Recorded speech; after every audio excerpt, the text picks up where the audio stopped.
Hello beautiful people, in this video I'll be restoring this mid-century teacher's desk. So now that the desk is disassembled, we can have a closer look. So the desk was a little dusty and it looked like the dust was at least 200 years old, which obviously it wasn't.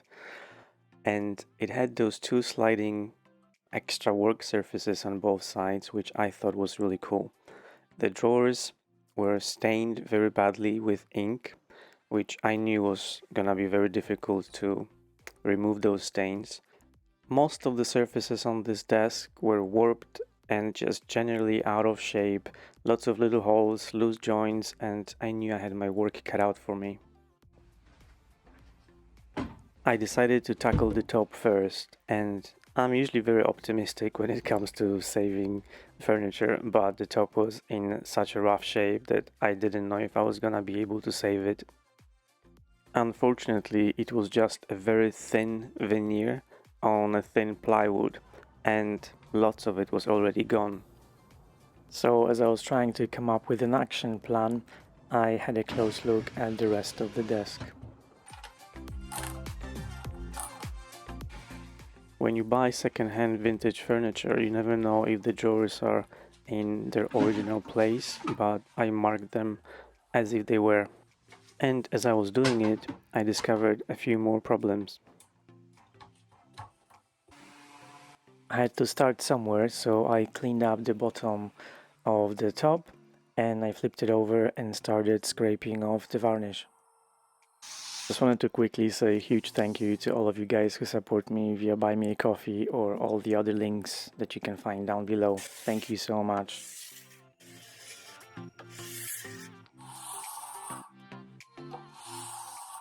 At this point, I knew it was gonna be a challenge and I need a little pick-me-up to help me get through it.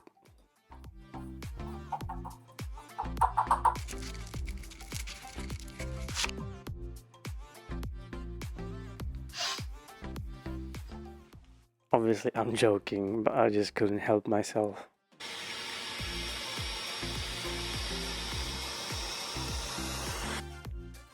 I'm not going to make you watch the whole process because it was super difficult, very labor intensive, and I think I gave up 3 times, but I really wanted to save this top, so I kept trying.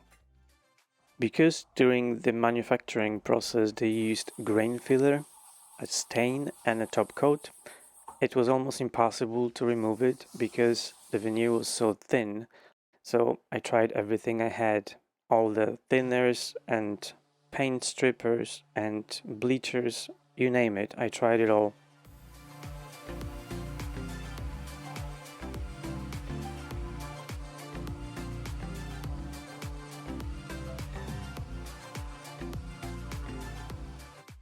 I don't think I've ever done that much sanding in my life, and I just wanted to curl in a ball and cry somewhere in the corner. But I really wanted to save this beautiful veneer. It was one continuous piece, and I just wanted to do everything I could to keep it. I applied a few coats of oxalic acid, but there were still some stains that it didn't remove, unfortunately. And as you can see, there's some dark stain deep inside the grain and also some white grain filler, and I just couldn't remove it. As far as the edge bending, I was just gonna replace it altogether. As I was waiting for the oxalic acid to do its thing, I removed handles from the drawers. And there was actually one drawer that was a double, but it was made to look like 2 separate drawers, so you'll see what I did with it later on in the video.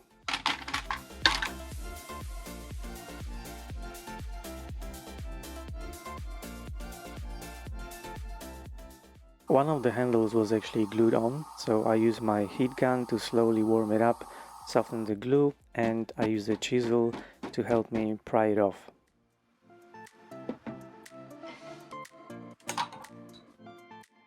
There were some really bad ink stains, and I knew it was gonna be impossible to remove them. So I was gonna clean it up as much as I could and possibly just reverse the bottom of the drawer. So this desk was nicely put together and there was some quality joinery going on, and as far as I can tell, this is Abbess Schoolmaster's desk, and they were very popular between 1940s and 1950s, and I wanted to keep this one for myself. I used my heat gun to remove the edge banding, and yes, the top is black, but just ignore it because it changed color probably 3 or 4 times, so you'll see what I did with it eventually. So I'm gonna replace this edge banding with white oak edge banding. If you've never done it before, it's extremely simple. You just use a normal iron and just iron it on. I've got 2 sides down, and I normally just warm the veneer a little bit and then use my iron to curve it around the corner.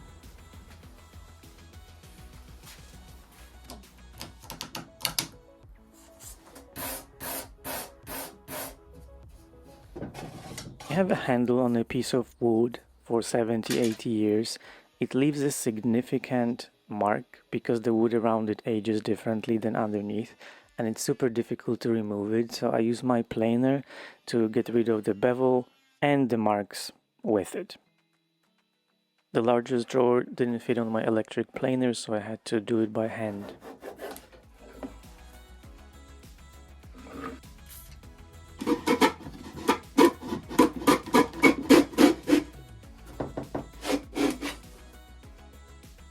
I also took all the drawers apart. I used my sander to clean them up and I put them back together.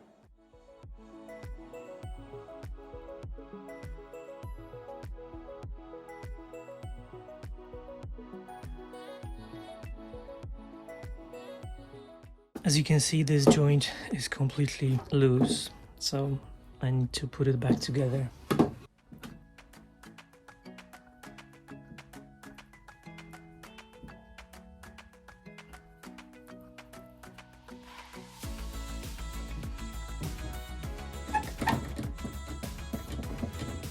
I'm gonna sand this and see what it looks like.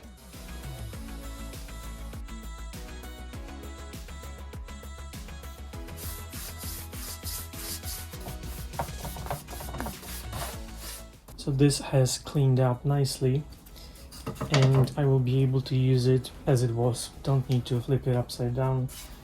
There is a stain that I won't be able to remove, I know that, but that's fine. It will be partially covered by the side of the drawer, so that's okay.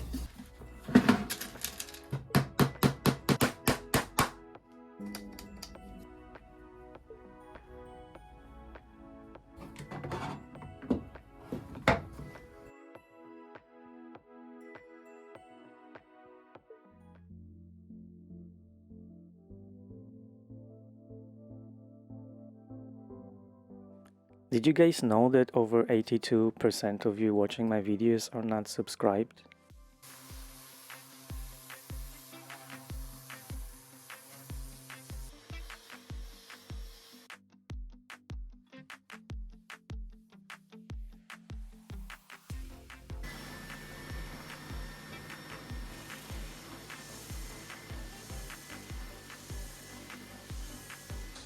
So I'm not done sanding this drawer, but there's literally not a single straight line on this desk.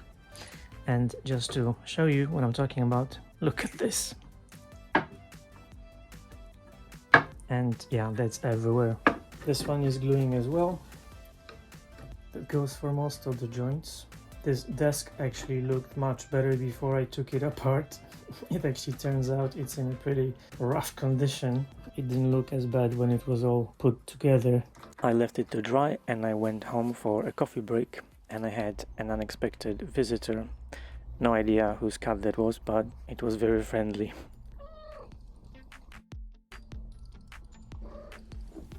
Okay. And the kitty felt very much at home, as you can see. And back to work. I sanded the rest of the pieces, all the connecting bits and those sliding, whatever you call them.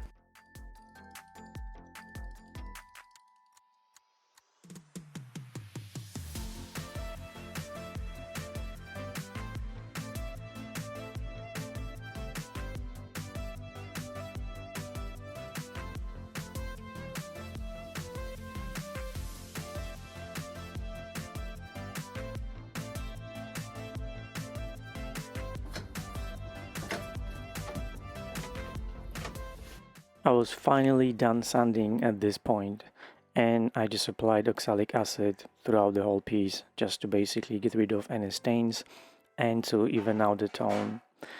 And also there were some repairs that I needed to make, but I wanted to wait for the oxalic acid to do its thing just to see what the final color was. It's really nice today, so I'm gonna work outside. This is where I am right now. Most of the pieces, pretty much all of them, are sanded.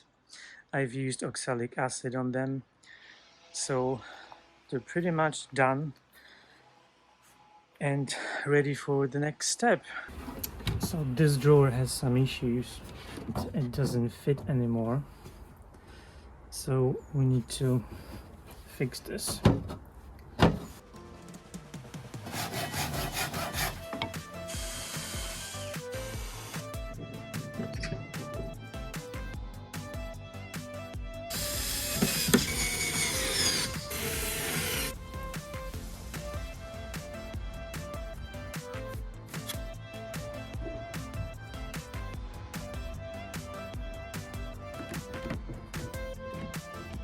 This is after the oxalic acid has dried up, and as you can see the grain is raised, but I was going to give it a final sanding anyway, and I also need to do some small repairs.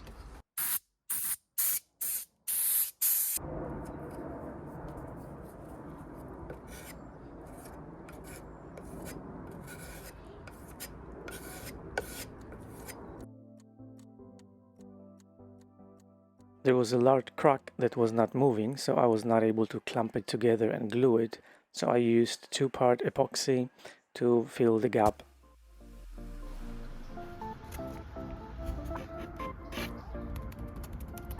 I also used that epoxy to fix one of the legs, and you'll see a little bit later how I color matched it to the rest of the wood. So I used this wood filler, which was the first time I was using it, and it turned out it was a bit too light, so I fixed it later on and you'll see how I did it.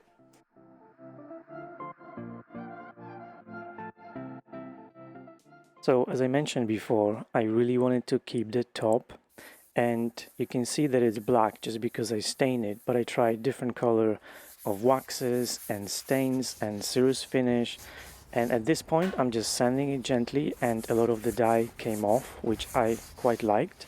And I used some black wax on top of it, and it gave me a really cool vintage, a bit rustic look, and I was very happy with it. And to touch up those little white spots, I used fine tip brush markers, and that did the trick. I'm not gonna bore you with sanding the wood filler, I'll just go straight to applying the finish. I also replaced a missing stopper. I put the desk together and I color matched the wood filler that I used before.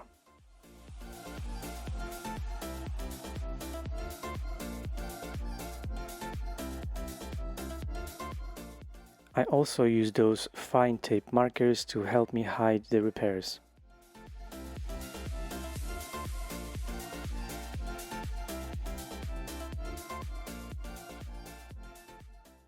This is the part that I like the most and I hate the most at the same time, because it's very easy to mess up.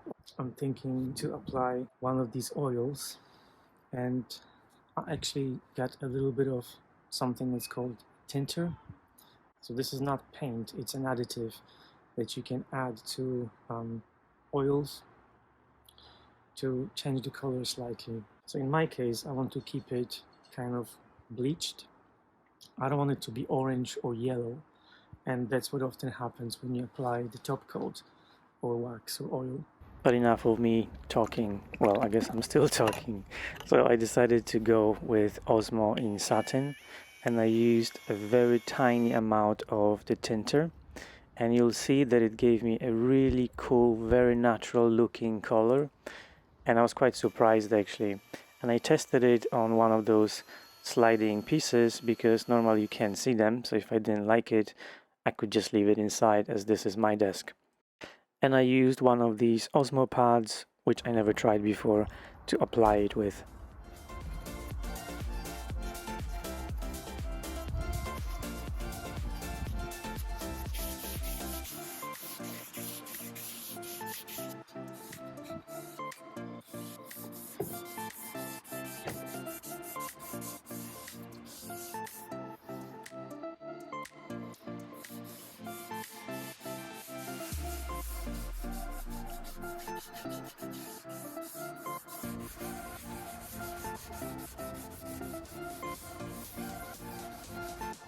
I really like this oil.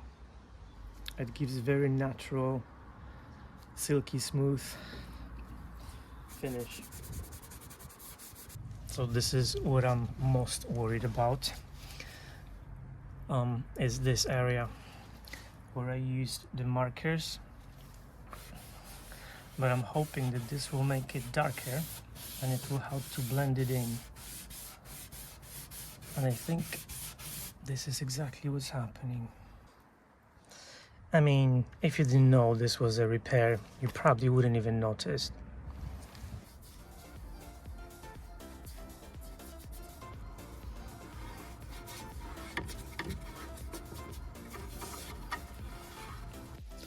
The sun has come out, so I'll do a little more footage so you can actually see what it looks like in good lighting.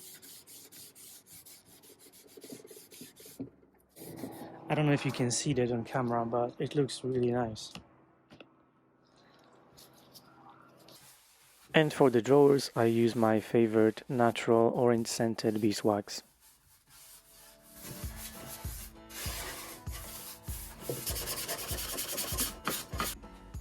I'm almost finished, and this is the very last thing. So this was attached to the top of the desk and it was broken, so I glued it together off camera and I'm gonna sand it. It's a bit bent, but I think once I screw it in place it will look okay. So I wasn't sure if I wanted to keep this, but I think it will be actually useful. I also couldn't decide if I wanted to keep this black or brown like the bottom half of the desk, and I just did exactly what I did with the rest of the desk. I sanded it, used the oxalic acid, and then I applied Osmo oil, and I'm very happy I didn't actually use the black wax on it because it looked really cool. I love when things work. This looked really crappy. Even though I sanded it, it still looked like old wood, and I think the oxalic acid is gonna make a big difference.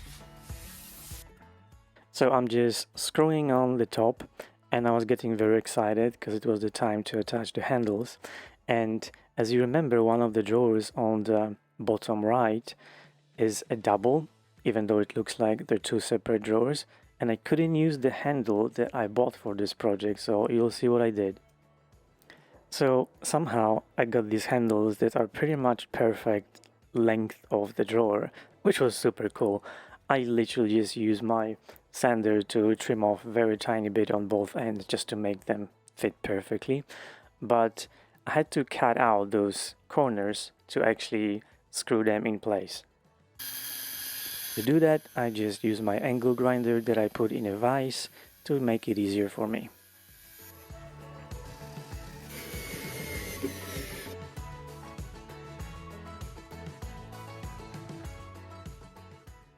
As is often the case, I'm almost done with the project, and I've decided to add the handle so there is symmetry on both sides.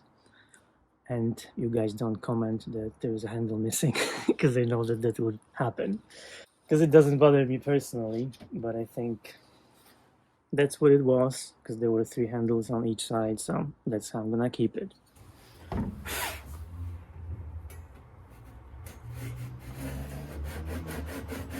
Look at that intense facial expression. So basically what I did, I figured that the width of the Japanese pull saw was very similar width to the handle. So I cut a very shallow groove and I cut the handle just enough so I was able to put it inside this groove and glue it in place. I don't know if it makes sense, but you'll see what I'm talking about. I'm almost done with the video. Thank you guys so much for watching. Please do like, comment and subscribe, and see you soon. It was a very tight fit, but I used some super glue and a rubber mallet to put it in place, and it worked perfectly. Wow.